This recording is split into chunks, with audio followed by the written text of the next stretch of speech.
Holy Gospel according to Luke. Glory to you, O Lord. On one occasion when Jesus was going to the house of a leader of the Pharisees to eat a meal on the Sabbath, they were watching him closely. When he noticed how the guests chose the places of honor, he told them a parable. When you are invited by someone to a wedding banquet, do not sit down at the place of honor, in case someone more distinguished than you has been invited by your host. And the host, who has invited both of you, may come and say to you, "Give this person your place." And then in disgrace, you would start to take the lowest place. But when you are invited, go and sit down at the lowest place, so that when your host comes, he may say to you, "Friend, move up higher." Then you will be honored in the presence of all who sit at the table with you. For all who exalt themselves will be humbled, and those who humble themselves will be exalted. He also said to the one who had invited him, "When you give a luncheon or a dinner, do not invite your friends or your brothers or your relatives or your rich neighbors, in case they may invite you in return, and you would be repaid.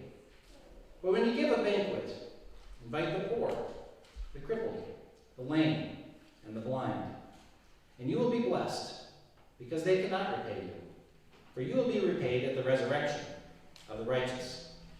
This is the gospel of the Lord. Praise to you, O Christ. Please be seated.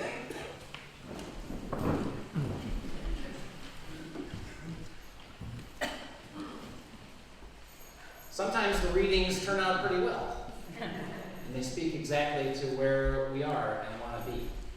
I want to just say thank you, first of all, to my fellow mission trippers. It's nice to be able to share in the proclamation today, so thanks for the stories you're about to share. Before we go around and tell some stories about the things that we experienced in our week in New Haven 3-4 weeks ago, when was it? A few weeks ago. I want to lift up a few things out of the texts for today. They actually, for a change in the lectionary, seem to all work together, don't they? So this reading from the Proverbs talks about not taking the seat of honor in front of the king. Be invited up instead of taking the seat at the highest place. And in the Hebrews, it says, let mutual love continue. And you never know who you're going to run into. You might be entertaining angels among you. And Jesus, while he's at this party, tells a story that kind of brings those two things together, I think. He talks about not taking the higher place, but taking the lower place. And if you're going to throw a party, of being a good host and not just inviting the people like you or the people you're trying to impress or the people of high status, but those who have no right to be there at all. So I've not done any kind of anthropology study or any research sociologically, but I tend to think, maybe intuitively, and maybe you're with me on this, that people tend to kind of behave the same ways. So some of the things that we like to do as human beings is we like to figure out who's in and who's out, who belongs, actually. And we use all kinds of criteria to assess what we think. Maybe it's where we were born, or maybe it's our status, or our position, or maybe it's our ethnicity, or what language we speak, or our wallet and how full it is. We use all these things all the time to kind of decide who belongs, who's in, and who's out. The second thing we like to do is we like to figure out the pecking order of things. So if we can at least figure out, if we're on the inside, where do we stand? Who's higher than me? Who's lower than me? And if we're of the achiever type, we like to figure out, how do I get myself up a little bit higher, right? Does this ring true for anyone?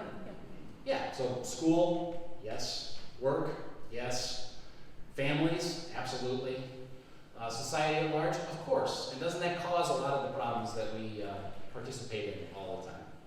But there's a third category also. It's not just belonging. It's not just seeking our status. It's getting to decide.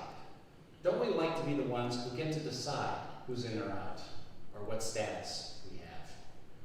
And what Jesus seems to do in this gospel reading, I think, and it goes along with the other readings, and what you're going to hear about in some of these stories, is how God kind of flips that on us. Because it's not about us deciding who's in or out. Doesn't Christ come to all of us? And it's not about finding our pecking order. It's about being accepted for who we are. It's about being loved unconditionally. And it's not about our decision, it's about how God comes to us and keeps reaching out to us and how that works. And the challenge for us is to walk in the grace of that. Because don't we live in a world that seems to tell us the opposite most of the time? So what I hope you hear in some of these stories is how those encounters happen. Because again, it's not just us doing it for people. It's about how we're interacting together.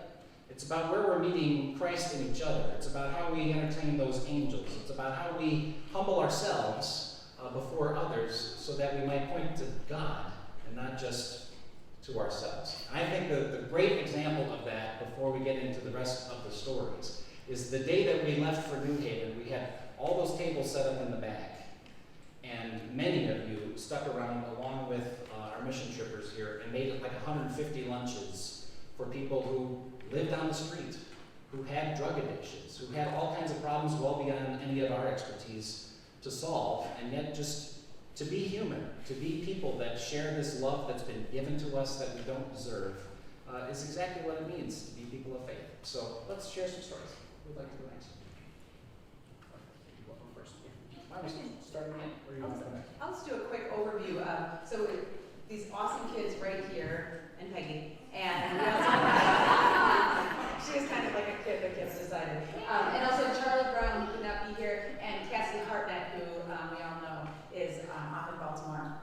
And our group, as well as the only other two kids, the two kids, Jacques, who's away at school, and then Brooke had something come up. So this was our pretty core group, and then also Trinity in Saybrook joined us. They have 5 kids and 2 adults as well. And just to give you an idea of what we were sort of dealing with that day. I don't know, I think I was talking about the day that the huge storm came in and everything was canceled. So Grace came through, Peggy's connections came through, and we were able to almost not miss a beat.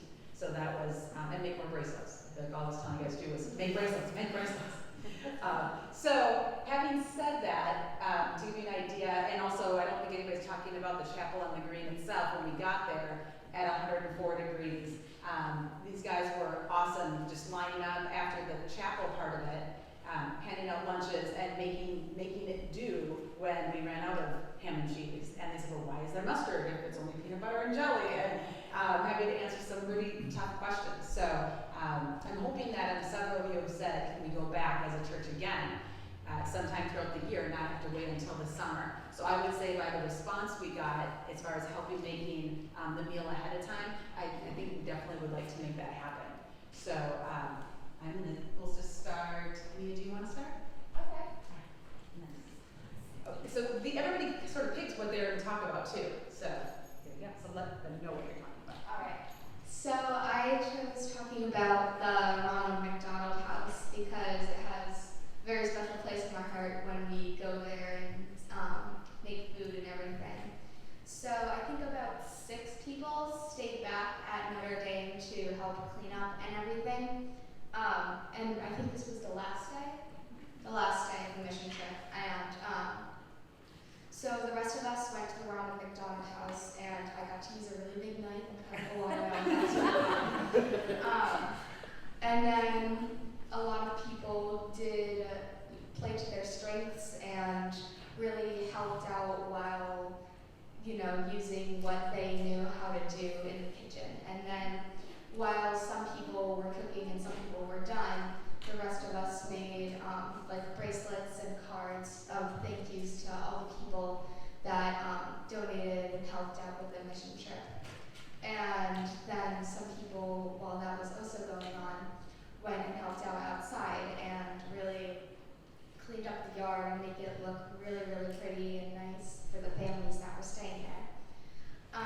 And it was overall just a really nice experience to have of kind of like a send-off of the mission trip because we didn't get to see how all of the people who we made the lunch for, or the breakfast for, but it was nice knowing that we were helping even if we couldn't see the outcome of it.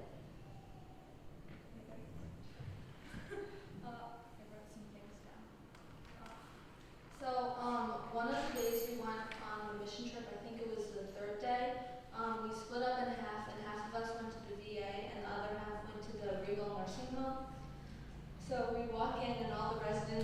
set up with their bingo boards, and they're really excited to see us. And so we all just kind of sat around and got to kind of like have like a person to like really talk to.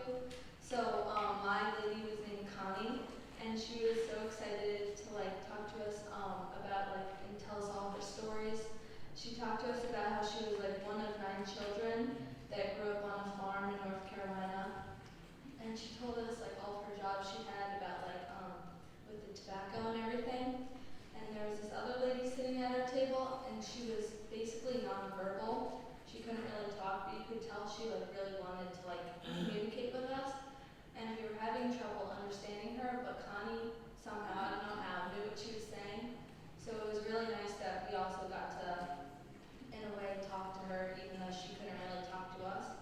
And it was like a really good experience, and I'll never forget it. Okay, so while we went to the mission trip in New Haven, we also got to experience a little bit of the culture there. And so one of the first places that we visited was the East Rock Overlook, and from the top of the rock we could see the entire like New Haven, and we could see the Notre Dame school, and it was just a nice place to be able to visit.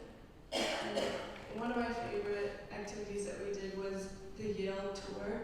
So we got to see the college, and we got to see the library where they had all the like important documents and books were enclosed, and that was a really cool building that we got to see.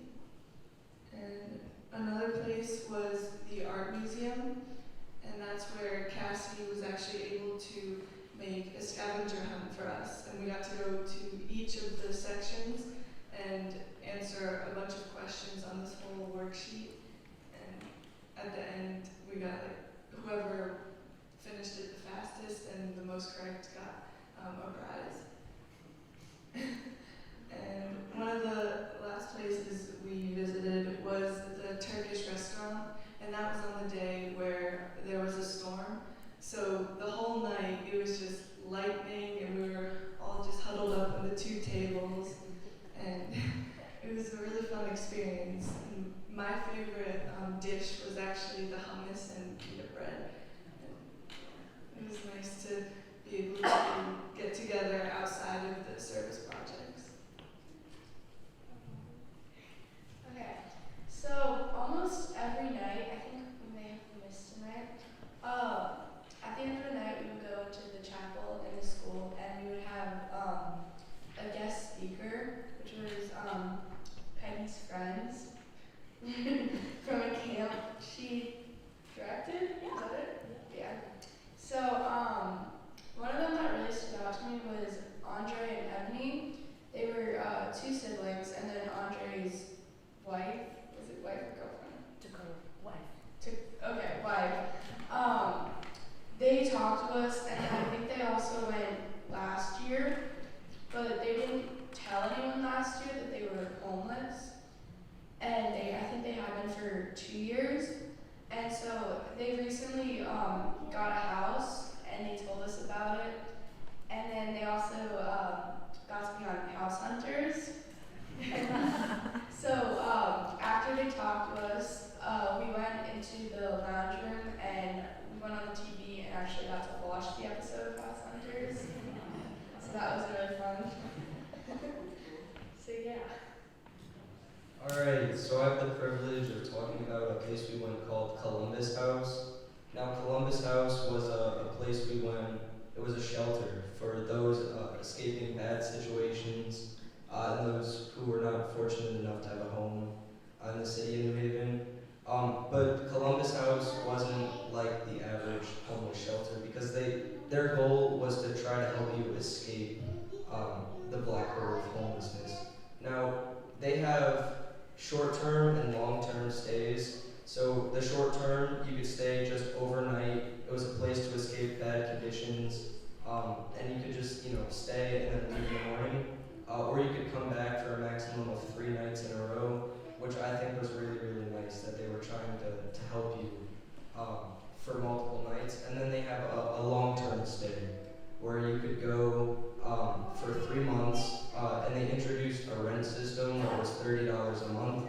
Now $30 doesn't seem like much to us, but it is to people who don't have jobs, and that's where I think Columbus House really strives, is that they offer a job center where they help connect you with people in the city of New Haven and try to help you get a job to improve your life. And then at the end of your 3-month stay, they help connect you with even longer term housing, with affordable housing that you can go and stay afterwards. And their goal is really to try to help you get out of homelessness. My experience there was over the moon. It exceeded all my expectations, and I think we all really had a fun time last time we were there. So our first full day in New Haven, we piled into our vans and we went to the Connecticut Food Bank. There are two main things we did there, packing and sorting food, and we did a class called Food 101. So for Food for 101, we learned about the operations at the Connecticut Food Bank. We learned about the SNAP program and what it meant. SNAP is food stamps. And then we had our own scenario where we were given living situations of families that the food bank had interacted with, and we simulated a day for them and how difficult it was to find food to feed their family. So that was really interesting. It was eye-opening that some people had so little money to work with, but families to provide for. So it was a struggle. Our second thing we did was a real food bank part where we sorted food. So there were two groups. There was one main group that was sorting through meat pallets, and the second group that was sorting through dairy pallets. So our meat group had most of the people, and it was about half a day. And by the end, they had sorted through 7,450 pounds of meat.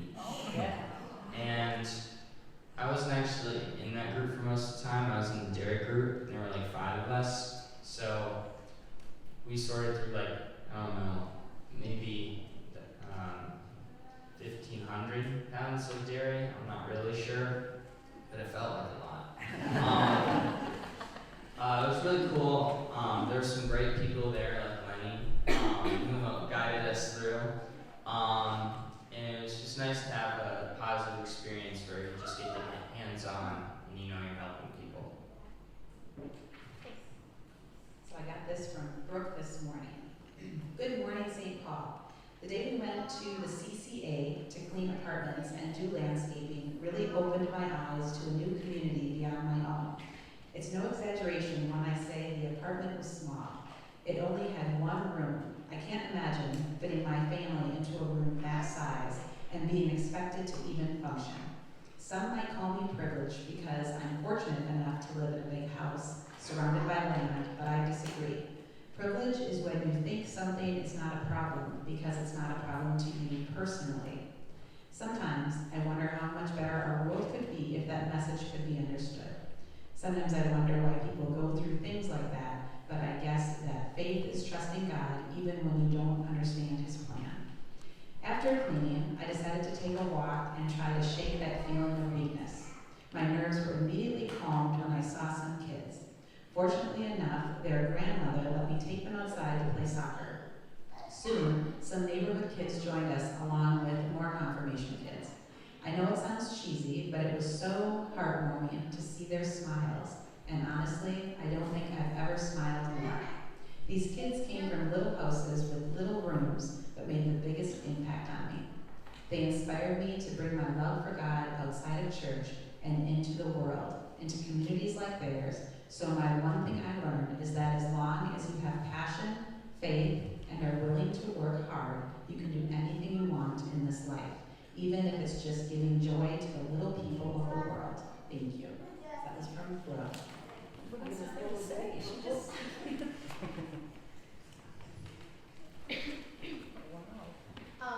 So I went to the VA with, it was the VA shelter, so they took in veterans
actually got privileged to make deviled egg for Peggy, which was a lot of fun.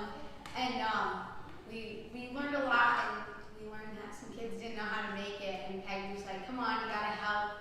So we did that. And then when we got to the park, it was like they had a little setup of like a barbecue, and then there was a playground with all the children playing.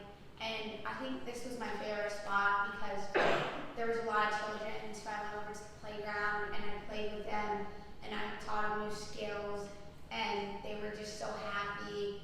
And there was like, I remember there's this one little kid who, his name was King. I don't know his first name, that was his middle name, his nickname. And I was showing them how to do some acrobatic skills, and he really wanted to learn how to do a cartwheel. And he was like, he'd never done one in his life, and he'd seen people do it, but he never could do it. And I taught him a cartwheel, and the smile on his face was so big, and it was my favorite part.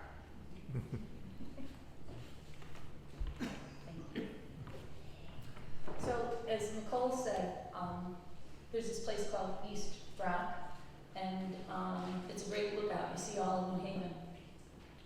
We did that. And it has sometimes felt to me like New Haven is Yale, or Yale is New Haven. But in fact, New Haven is also home to hundreds, if not thousands, of homeless people. I spent some time on the bus stop at Elm Street with a man that I want to introduce you to. I decided to opt out of the walking tour that day, and instead I went on a solo adventure, which involved sitting on the bench near the green. It was about 3:30 in the afternoon, as Tammy mentioned, hot, very hot. So I love to watch, listen to, and engage with people, and I figured this was the perfect spot to do that. I was not disappointed. There I met Sean, his name was Sean, and his friend who was kind of taking care of him.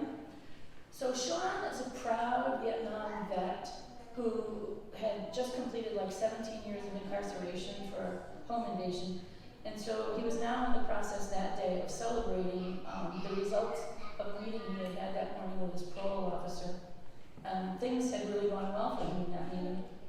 And he told me a lot of stories about his life, like where he slept last night, where he might sleep that night, and how he wound up like this.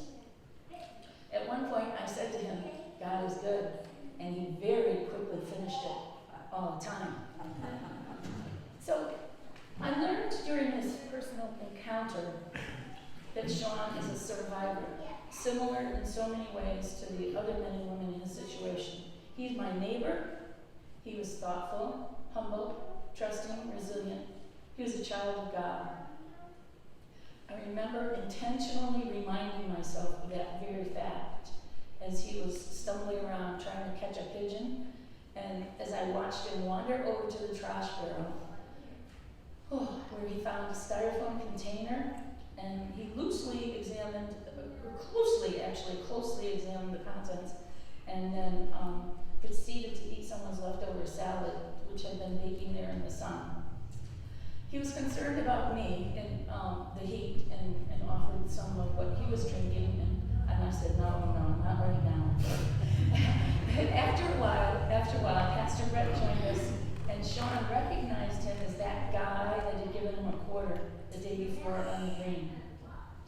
So we all prayed together, we shook hands, and then we went our separate ways. I was happy to see Sean the next day in a different part of the city. Although he was running between stopped cars at a traffic light, he looked real serious. I knew he was in a hurry, and I could tell he was on a mission, as were we.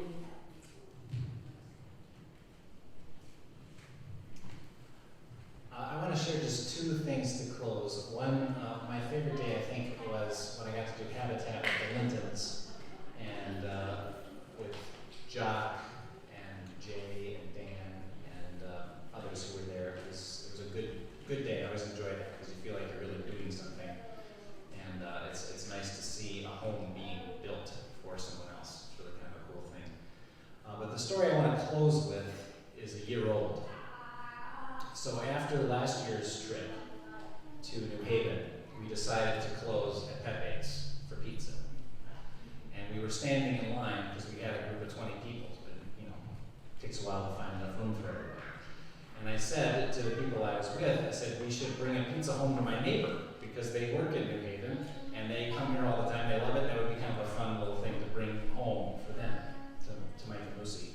And who shows up in like 30 seconds in the car? But Michael, Lucy, and a couple of other teachers from Notre Dame. And I told them the story of, I was gonna give him a pizza, and he asked how our week was, and he asked where we stayed, and we asked how everything went. I said, it was great. He said, well, next year, you're staying in Notre Dame. And so for the past year with our friends and neighbors, we've been planning this partnership that we've now started with Notre Dame High School in West Haven. So we were able to stay there for the week. But it's much more than that. I mean, it's why we do this. It's all about the connections that we make and the partnerships we can grow.